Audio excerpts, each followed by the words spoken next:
Brandon also comments. He says, "Hey guys, enjoy your channel and watch often. What are your top 5 most correct versions? I would like to buy a new Bible, but I have no idea where to start. I currently read the NKJV." Okay. I think that this is more difficult and probably more of a standard question than just getting our opinion. I would say that a literal translation or a word-for-word translation or attempt word-for-word or attempted literal translation is going to be the best that you can get. And because of that, all you have to do is look for literal translations. You can do that by typing that into a Google search somewhere.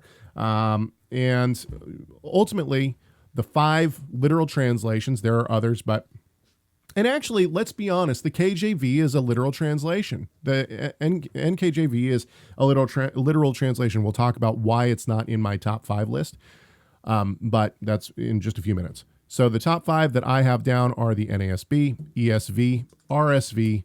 I put in the Tree of Life version because they do attempt to have it be a word-for-word translation. I think it's got problems, as does every translation. With that said, Tree of Life version and the HCSB, or also the CSB, which we'll talk about a little bit more. Now, are there major problems with each one of those translations? Yeah, there are. There are major problems, I think.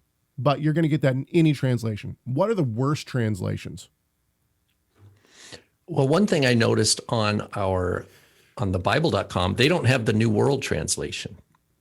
Oh. Which is the Jehovah's Witness. Right.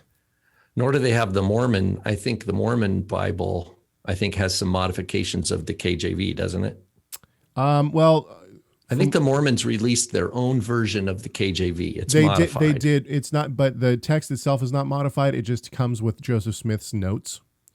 Okay. Yeah, I'm not. And his notes are a doozy. So anyway. So but worst I would say like these, anything new that says Messianic on it, I would be suspicious of myself. Yeah. I think, but here it appeals to the people who are going, oh, my pastor never taught me this or that. And then I tried to ask him about it and he thinks I'm a heretic now. Therefore, I can't trust anything produced by the church. So I need to go to someone who's outside the church who's produced it. Right.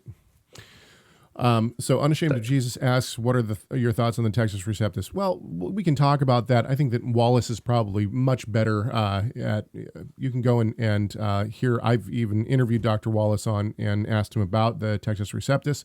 But we'll talk about the KJV here in just a second. When it comes to worst translations, the ones that first come to mind for me, obviously the Message. Stay away from the Message at all costs. The Message is just bad. It's a hyper paraphrastic. Yeah, exactly. Next in line was the Et Sefer. The Et Sefer Bible is heretical. I'm glad I wasn't sipping any coffee right there. I'd forgotten about that one. Yeah, the Et Sefer is heretical. They add all sorts of books that aren't even in the Apocrypha. I mean, it's just bad. The whole thing is just ridiculous. And just a very bad translation. I don't know if anyway, stay away from that. Run. And the scriptures, which we will talk about a little bit in detail. Thank you so much for watching this video. Tell us your thoughts on this subject by leaving a comment in the comment section. Make sure you like, share, subscribe, and enable those notifications. And we'll see you in the next video.